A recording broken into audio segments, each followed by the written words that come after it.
Yesu ashimwe, ndagushuhuje igihugu cyose uherereyemo.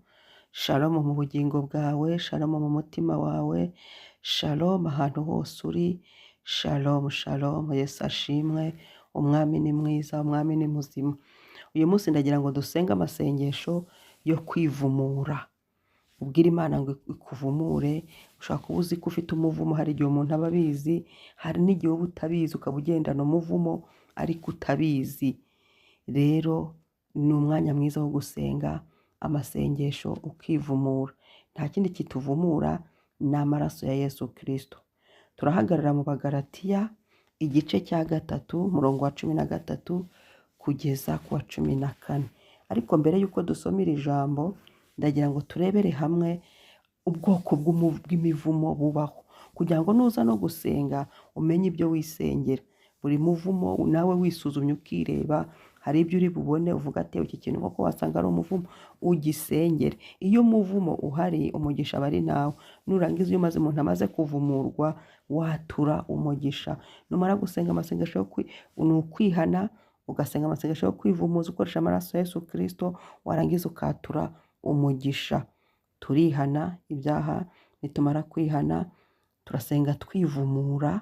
Buri muvumo wose uko ngiye kuyivuga hano urayivuga, hanyuma nurangiza watura umugisha ku maboko yawe, ku mutwe wawe, ku gihimba, ahantu hose watura umugisha, mu byawe, mu bawe, mu izina rya Yesu Kristo. Mu maraso Yesu biracyashoboka, mu kubabarirwa biracyashoboka. Imana ni data, kuko dushyiriyeho ubuntu bwo gukira imivumo. Reka tubiprofite natwe twisengere mu izina rya Yesu Kristo. Umva rero, imivumo ibaho. Habaho umuvumo w'ikiryango, ugasanga umuryango, cyane cyane impamvu iyi mivumo y'ikiryango ibaho, hari igihe imiryango ita Imana, yamara guta Imana ikimika izindi mana, iyo mivumo ikabazira. Iyo ni imivumo iba mu miryango. Ubu none Imana ikabavuma umuvumo w'ikiryango, umuryango ukaba uriho ariko ari ibivume, bagahura n'ibintu bimwe n'ibindi, kandi bene ibyo bintu kubisengera nuko haboneka umuntu agahaguruka akatura, akihanira umuryango, akaweza. Imana ikabavumura. Hanyuma iyo uvutsemo uwo muryango w'ikivume, nawe uba uri ikivume. Imana idutabare. Umuntu nawe aba ari ikivume kuko yavutse mu bavumwe. Hanyuma hari n'undi muvumo w'ikiryango ubaho, ari nk'umukuru w'umuryango cyangwa se abakuru b'imiryango bahagaze bakavuma ababakomokaho, bakavuma abazabakurikira, cyangwa se bagashyiraho amategeko abavumisha. Urugero tuvuge niba ari nk'abantu bakorera ibigirwamana, bakavuga bati abana bacu nibadakorera imana zacu bazaba ibivume. None twabavuyemo tujya gukorera Imana yo mu ijuru. Atari Yesu watuvumura iryo tegeko ngo aze arisibe. Niyo mpamvu nibyo bita bya karande. Niyo mpamvu uzasanga abantu ari mu nzu y'Imana ariko hari ikimukurikira, hari itegeko rimutsikamira rimuzanira umuvumo no kuremererwa. Icyo gihe rero ugomba guhaguruka ugasenga, ukihana ibyaha by'ikiryango, warangiza ukivana muri uwo muryango ukawusohokamo mu isi y'umwuka. Usenga isengesho witandukanya nabo, ukivanamo, hanyuma ukatura amaraso ya Yesu. Wowe kuko wamenye Imana, ibyo bintu ntibikakugendeho, ayo mategeko y'uwo muryango cyangwa se y'icyo kiryango ntakagukontorore, ntakabe ku buzima bwawe. Niyo mivumo y'ikiryango ibaho. Umuryango kuba warataye Imana ikabavuma, ukabavukamo uri ikivume, nyine uba ufite k'uwo muvumo. Cyangwa se umuntu wo mu muryango akaba yarashyizeho amategeko, wayarengaho hanyuma ukavumwa, nyine iryo tegeko rikagufata kuko warenze ku iryo tegeko ry'umukuru w'umuryango. Ibyo tubibonera muri Yeremiya 35. Simpasoma, umuntu wumva ashishikaye ugenda uhasome usobanukirwe neza n'ibyo urwana nabyo. Gusa bavugamo umuryango w'Abarekabu wari wararahiye kutazanywa vino kubera ko sekuru wabo yari yarabibabujije. Ntibigeze banywa vino, n'umuhanuzi Imana imubatumyeho barahakanye ngo ntitunywa vino kubera sogokuru wacu. Ni ukubera iki? Iyo bakirengaho itegeko rya sogokuru wabo bari kuba ibivume. Rero Abarekabu bahakanye kutanywa vino kugira ngo bumvire itegeko rya sokuruza wabo wari wababujije kunywa vino. Imana iduhana umugisha. Hari umuvumo uva kuri so, kuri nyoko.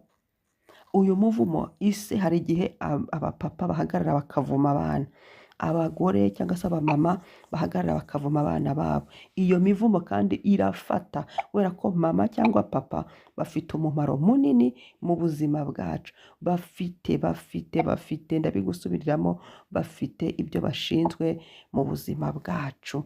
Ngo rero Imana idutabare, Imana itugirire ubuntu, Imana iturengere ku bw'ibyo bintu by'imivumo. Ukaba ufite mama wawe wagututse, wakubwiye n'abakwatuyeho ibintu bibi, ugomba guhagarara mu maraso ya Yesu ukabivuguruza. Ukaba ufite so wakuvumye, ugomba guhagarara mu maraso ya Yesu ukabivuguruza, ukabyikuraho, kuko data na mama bafite umumaro munini. Ba data ba mama mu buzima bwacu, iyo mivumo irafata. Nyogosenge yakuvuma, nyokorome yakuvuma, ariko iyo wicaye ugasenga ukemera Yesu ukihana ibyaha ukabyikuraho. Hari igihe bakuvuma bakurenganya atari byo, hari n'igihe bakuvuma bakuvumiye ukuri.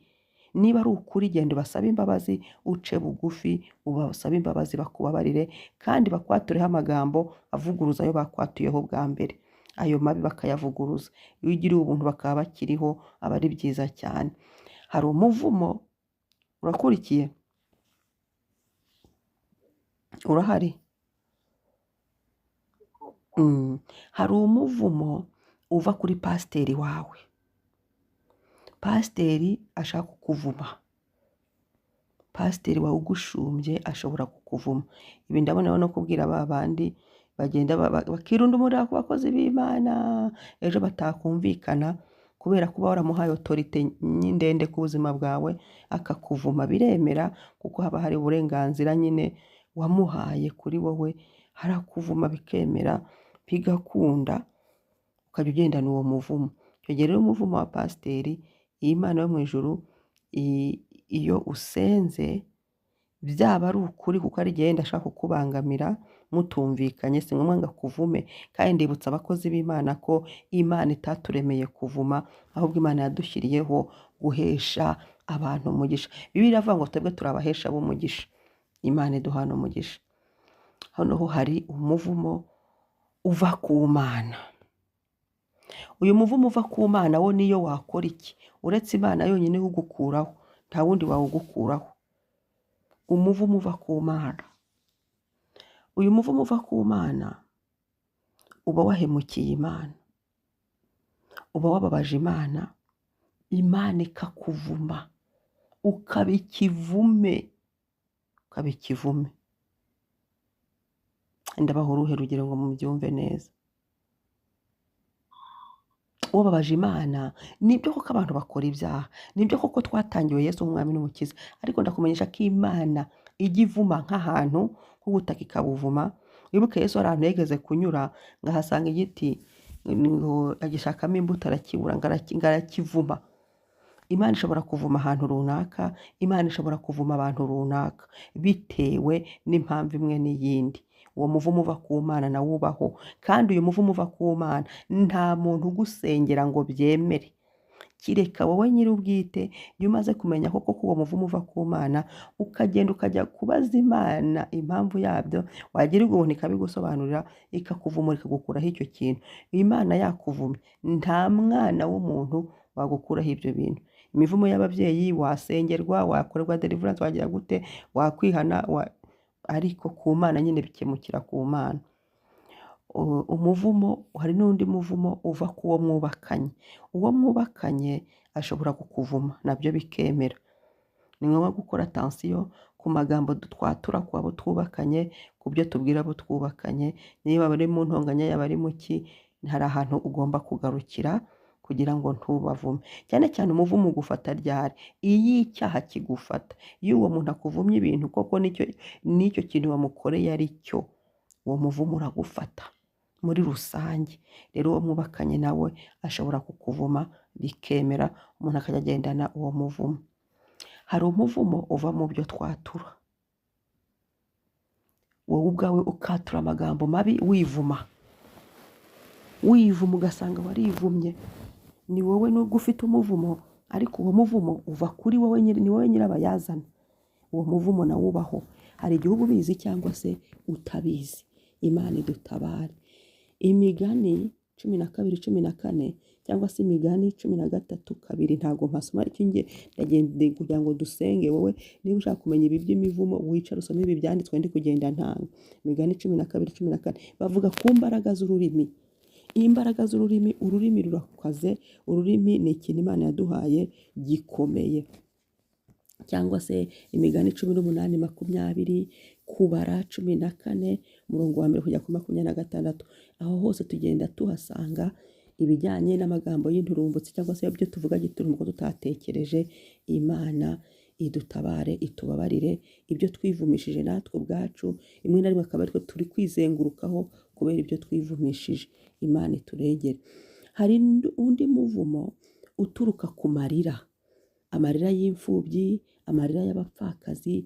Ibyo bintu bizana imivumo. Ngenda baho urugero, hari umuntu wigeze kuza nyine kuno mu byifuzo, ntangiye gusenga Imana irambwira ati iyo ndwara arwaye ninjye wayimuteje, ni umuvumo, yariye ibiryo by'imfubyi. Urumva uwo muntu ni wa muvumo twavuze uva ku Mana. Niyo wakora icyo kiretse uyu muntu agiye akihana agasaba Imana imbabazi, na za mfubyi yaririye ibyazo akajya kuzishaka akazisaba imbabazi, noneho akazibwira ngo nimunyatureho umugisha, bakamusengera nka kwa kundi Yobu ba bandi bamusetse bagiye Yobu akabasengera akaba ari ubahesha umugisha. Nuko bigenda mu isi y'umwuka. Naho ubundi uwo muntu ubwo nyine uwo muvumo azawugumana. Umuvumo uva ku kutababarira. Umuntu utababarira nawe agira umuvumo. Biri muri Mariko 11 umurongo wa 25. Ntabwo mpasoma, ugenda uhasome kuko ndagira ngo dusenge. Ijambo turi busengeremo twebwe ni Abagalatiya 3:13 kugera kuri 14. Umuvumo wo kutababarira biri hano muri Mariko 11 umurongo wa 25. Hanyuma undi muvumo ujya ukunda kuza ku bantu, umuvumo wo kwibuka abapfuye. Kwibuka abapfuye Imana ibibara nko guterekera. Ntabwo tubibuka ari ukwibuka abapfuye, kwibuka ubaramya, urira, ubahamagara ngo ye baba, yaba mwari muri hano nk'ibikindi. Ibyo bintu ni umuvumo, ni umuvumo mubi. Imana ibibara nko guterekera. Rero Imana itabare.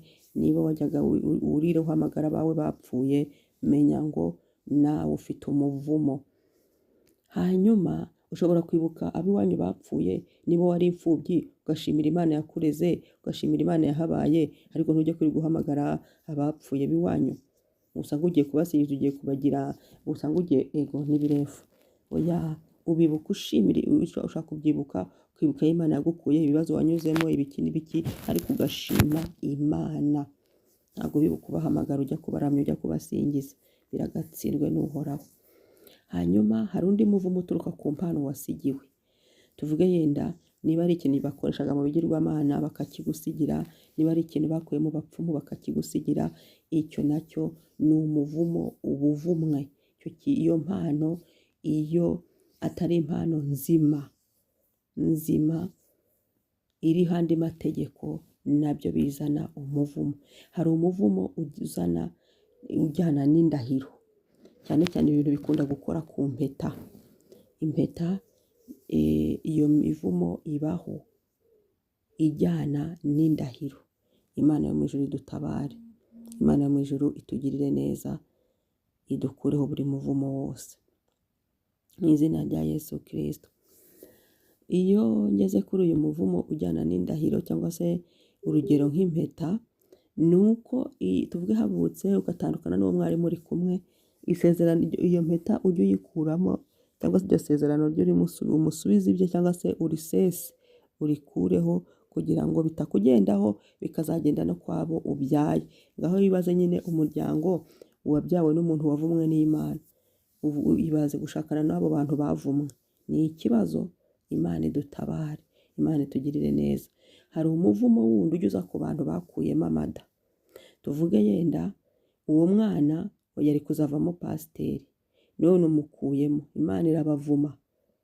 Imana iravuma abantu cyane cyane bagiye bakuramo inda. Urihana nibyo, ariko kwa kwihana no gusaba imbabazi ugomba kujya ku muntu w'Imana akagusengera.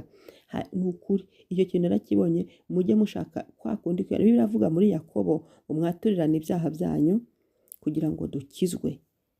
Rero ujye ugenda ubwira Imana ikuvumure, ikuvumure, ikuvumure. Ndabisubiramo, ugende ku muntu w'Imana agusengere, akwatureho umugisha umaze kwihana, amaraso yose akoze, hanyuma ubyihanubize no kubivemo burundu, ufate umwanzuro, ariko kandi ubone n'umuntu w'Imana ugusengera, akwatureho umugisha, avuguruze imivumo ijyana n'ibyo byaha, cyane cyane ibyaha bijyana no kumena amaraso, ibyaha bijyana bikorerwa imbere mu bugingo n'ubusambanyi. Ibyo byose Imana ibikureho. Hanyuma hari undi muvumo ujyana no gukoresha imibiri uko itaremwe. Abaroma igice cya mbere umurongo wa 26 kugera kwa 28. Naho umuvumo ujyana no gukuramo inda biri muri Zaburi 139 umurongo wa 13 kugera kwa 16. Imana yo mu ijuru dutabare. Ibi byanditswe simbisoma, biragenda bijyana n'ubwo bwoko bw'iyo mivumo nari mvuze.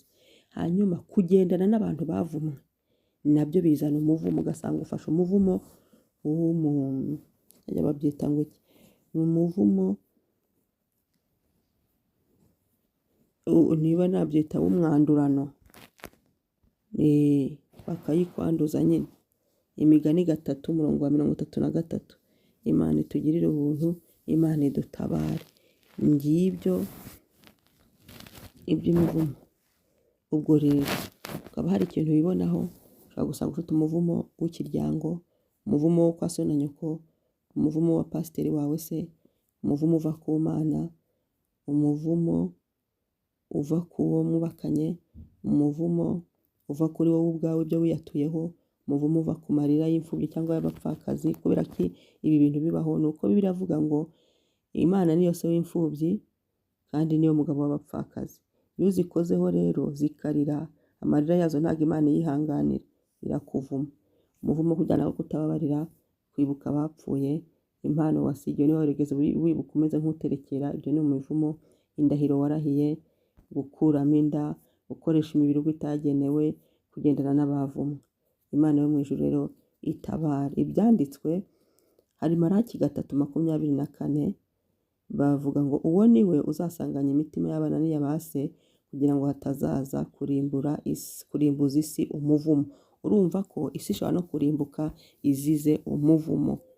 Imana idutabare. Yesu yagiye abidukuraho mu maraso ya Yesu, ariko ni cya gihe umwemeye nka Yesu nk'umwami n'umukiza wawe, ukicara ugasenga ukamubwira ngo mvumura binkureho. Ngo aramubwira ati uwo ni wo muvumo woherejwe gukwira isi. Aha ni muri Zekariya 5 umurongo wa 3. Ibi byanditswe ndabisomye kugira ngo mubyumve, mwumve ko umuvumo ubaho koko. Aramubwira ati uwo ni wo umuvumo woherejwe gukwira isi yose, ku ruhande rumwe uhamya yuko uwiba wese azakurwaho, urundi ruhande ku rundi ruhande azakurwaho, ku rundi uhamya yuko urahira ibinyoma wese azakurwaho. Ni ukuvuga ngo azakurwaho. Hari umuvumo w'umuntu wiba, hari umuvumo w'umuntu w'ibinyoma. Imana idutabare. Ibyo ni bya bindi by'ibyaha. Niyo mpamvu icyaha kigira umuvumo, icyaha kigira ingaruka, icyaha kigira umuvumo, icyaha kigira ingaruka, icyaha kigira ibihano. Ugomba gusenga muri ya masengesho umaze kwihana, ukabwira amaraso ya Yesu ngo nkuraho umuvumo wa buri cyaha nihana. Niba wihannye kwiba, hari umuvumo w'abiba. Niba wihannye ubujura, ubusambanyi, hari umuvumo w'abasambanyi. Ukabyiyuhagira amaraso Yesu ati nkuraho umuvumo w'abasambanyi, nkureho ibihano byabyo, nkureho n'ingaruka zabyo. Imana idutabare, Imana itugirire neza. Amaganya 3:65 haravuga ngo uzabaho imitima ihumye, umuvumo wawe ubagereho. Uyu nguyu yari ari kubivuga ngo umuvumo wawe ubagereho. Kuvuma umuntu bibaho. Abarozi, umuvumo uva mu bantu nawo ubaho, nari nkwibagiwe. Ugira ngo abarozi hari ikindi bakora, bya bindi batongera bagira gute, ni imivumo baba bari kuvuma. None se ko badasenga ngo bature ibyiza, baba bari kuvuma no gutongera ibintu bibi nyine bikaba imivumo. Imana yo mu ijuru idutabare. Gusa icyo nkunda muri ibyo byose nubwo bimeze gutyo, waba umuvumo wa hehe uretse uyu nguyu uva ku Mana, ujya ku Mana nyine akaba ari gukuraho. Amaraso ya Yesu ni amaraso akomeye, ni amaraso meza, ni amaraso y'igiciro cyinshi yabiduhesheje akabidukuraho. Umwami ashimwe, umwami ahimbazwe, umwami abisingirizwe. Ngo nicyo gitumye umuvumo utsemba isi n'abayirimo bagatsindwa n'urubanza.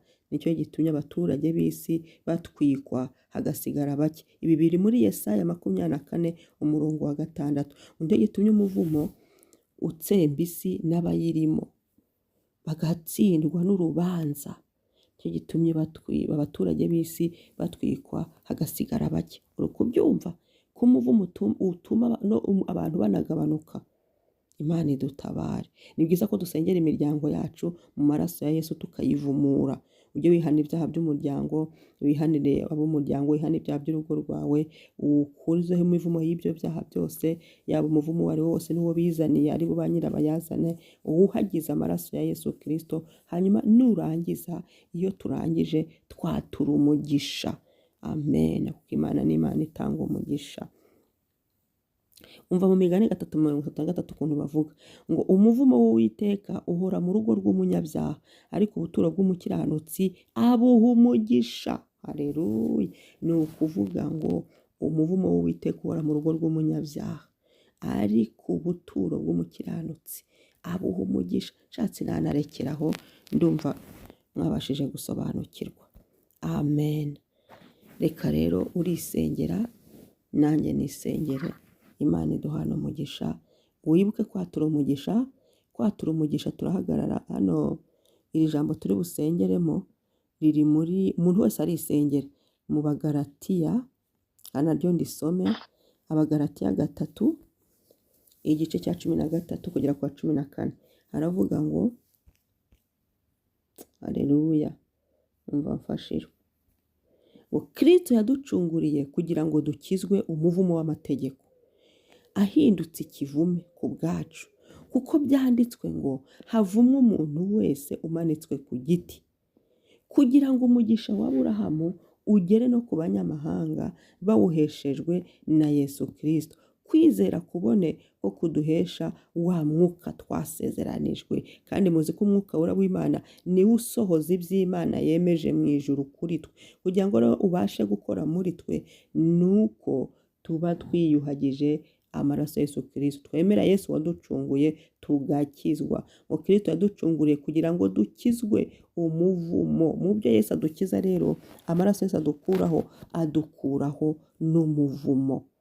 Haleluya. Yemeye kuba ikivume ku bwacu, kuko byanditswe ngo havumwe umuntu umanitswe ku giti. Rero yaramanitswe aba ikivume kugira ngo umugisha wa Aburahamu ugere no ku banyamahanga. Turashimira Imana biciye muri Yesu Kristo yatuvumuye, ikadukuraho imbaraga z'icyaha n'uburetwa bw'icyaha, ikatuvumura biciye muri Yesu Kristo. Imana ibishimirwe, Imana ibihererwe icyubahiro yo yatuvumuye. Haleluya, haleluya, haleluya, haleluya. Amen, amen. Iri jambo ryo muri Bagalatiya niryo dusengeramo. Urisengera nyuma yo kureba ibikuriho byose, urisengera ubyikureho n'amaraso ya Yesu Kristo. Nurangiza kwatura umugisha, turahagarara mu kubara igice cya 6. Kwatura umugisha turahagarara mu kubara, urisengera, nta muntu ugusengera. Ibi ngibi ni aferi y'umuntu ku giti cye. Igice cya 6 umurongo wa 20, nze mpagere umurongo wa 24 kugera ku murongo wa 26. Aravuga ngo Uwiteka aguhe umugisha, akurinde. Uwiteka akumurikishirize mu maso he, akugirire neza. Uwiteka akurebe neza, aguha amahoro. Imana nikureba neza ntacyo yakwima. Imana nikugirira neza ntawe uzakugirira nabi. Imana niguha umugisha ntawe uzawukwambura. Imana nikurinda ntawe wavuga ngo uburinzi ntibukugeraho. Imana iduhana umugisha. Shalom, shalom. Mwari kumwe na Mama Ebenezer.